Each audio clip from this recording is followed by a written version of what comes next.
હાલો મિત્રો, બાપા સીતારામ। મિત્રો, ભજનદાસ બાપાના ઇતિહાસ વિશે તો તમે બધાય જાણતા હશો।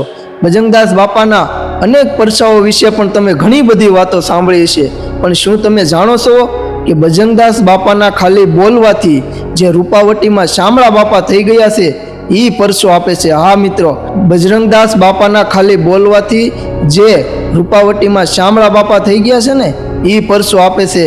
અને હા મિત્રો, આ વિડીયો તમે છેલ્લે સુધી નિહાળજો, જેથી તમે ખાતરી પણ કરી શકશો પૂરેપૂરી કે આ ચમત્કાર હકીકતમાં થયો તો કે નહોતો થયો। મિત્રો, હાલો આપણે વિડીયોની શરૂઆત કરીએ કે મિત્રો, પાલીતાણા તાલુકાનું મુનકીધાર નામનું ગામડું જે શેત્રુંજીના કાંઠે આવેલું છે અને ત્યાં શામળા બાપા છે એ રૂપાવટીથી બટુક ભોજન કરાવવા ગામડે ગામડે બટુક ભોજન કરાવતા એ જ્યારે મુનકીધાર આવ્યા અને ત્યારે ભજનદાસ બાપા છે એ રૂપાવટી ગયા શામળા બાપાને મળવા। અને ત્યારે ભજનદાસ બાપાને ખબર પડી કે શામળા બાપા છે એ તો ગામડે ગામડે બટુક ભોજન કરવા માટે નીકળ્યા છે અને હાલ એ મુનકીધાર પહોંચ્યા છે। અને ત્યાર પછી ભજનદાસ બાપા છે એ દિયાત્માના સમયે એ મુનકીધારમાં આવે છે અને જોવે છે તો છોકરાઓ જમે છે અને ભજનદાસ બાપા ત્યાં આવ્યા અને શામળા બાપા એને જોવે છે અને ત્યાર પછી બંને સંતો છે એ બધ ભરીને એકાબીજીને મળે છે। અને એ વખતે એ મુનકીધાર ગામમાં એક મોટાભાઈ ભરવાડ અને ભગવાન આપા જેનું નામ, અને એ પોતે રાઠોડ હાંખના હતા। અને ત્યાર પછી એ ભગવાન આપા એ ભજનદાસ બાપાને અને શામળા બાપાને કહે છે કે તમે બંને સંતો મળ્યા છો અને અત્યારે અમારા ગામનું ધન્ય ઘડી અને ધન્ય ભાગ્ય છે, એટલે તમે બંને સંતો મારા ઘરના પણ આંગણા પવિત્ર કરવા માટે પધારો બાપુ, મારા ઘરે આવો બાપુ, ચા પાણી પીવા માટે આવો તમે। અને ભજનદાસ બાપા અને શામળા બાપા છે એ ભગવાન આપાના ઘરે જાય છે અને ત્યાર પછી વડલા હેઠે એને ઢોલીઓ ઢાળી અને ઓશિકા આપ્યા। અને ત્યારે એ બધા એના સમાજના જે ભરવાડ હતા એ અને આખું ગામ એ બંને સંતના દર્શન કરવા બેઠા છે અને ચા પાણી આપ્યા। અને એ ચા પાણી પીધા પછી જે ઘટના બને છે ને એ ઘટનાની મારે તમને વાત કરવી છે આજે।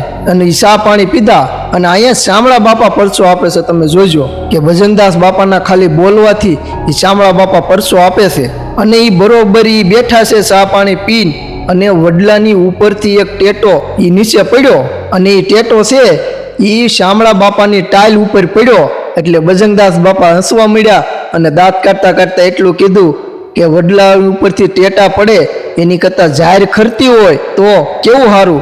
કે શામળા બાપા કહે છે કે હે કે હા, કે જો વડલાની ઉપરથી ટેટા ખરે છે એના કરતાં જાહેર ખરતી હોય તો કેવું સારું, આ ટેટા તો વાગી જાય, જાહેર કાંઈ થોડી વાગે। અને ત્યારે શામળા બાપા દાંત કાઢતા કહે છે કે લેને તું કહેતો હોય તો લેને હું જાહેર ખેરું, હે કે તું કહેતો હોય ને તો લેને જાહેર ખેરું, એમ કરી અને વડલાની સામું શામળા બાપાએ જોઈને એમ કીધું કે હે વડલા, હે બાપ, કે તારામાંય ભગવાન રામનો અંશ છે, આ ટેટા ખેરે એની કરતાં થોડીક જાહેર ખેરી દે ને।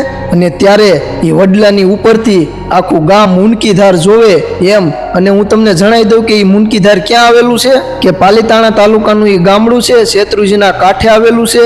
અને હસ્તગીરી જે મહાતીર્થ છે જૈનનું, એ હસ્તગીરી જાળિયાની બાજુમાં 2 કિલોમીટર દૂર એ મુનકીધાર આવેલું છે। અને એ મુનકીધારમાં તે દિવસે ખાલી ભજનદાસ બાપાના બોલવાથી શામળા બાપાએ એ પરચો આપ્યો હતો કે એ વડલામાંથી તેથી જાહેર ખેરીથી અને એ ત્યાર પછી એ ભગવાન આપા ભરવાડે એ જાહેરને પ્રસાદી રૂપે હાંસવીને મેકી દીધી હતી। અને એમની જે પેઢી આગળ વધી એટલે ભગવાન આપાના દીકરા વસ્તા આપા અને એના દીકરાઓ અત્યારે હાલમાં છે। અને જે પરચો આપ્યો હતો એ જાહેરને એ પ્રસાદી રૂપે હજી પણ હાંસવીને રાખી છે। અને એ જાહેરમાં અત્યાર સુધીની તારીખમાં હળો પણ નથી લાગ્યો। અને હાલ અત્યાર સુધી ભજનદાસ બાપાને જે ભગવાન આપા માનતા હતા એમની પેઢીઓ હજી પણ ભજનદાસ બાપાને એટલા જ માને છે। અને ગામડે ગામડે આજે ભજનદાસ બાપાની મઢિયું છે એ આમનેમ નથી ભાઈ, એ તો કોકે કંઈક પરચા ભાળ્યા છે ને એટલે એને પૂંજે છે। અને આ મિત્રો, આ વાતની તમારે ખાતરી કરવી હોય તો હાલ મુનકીધાર જાજો અને આ વાતની પૂરેપૂરી ખાતરી કરી લેજો। મિત્રો, બાપા સીતારામ।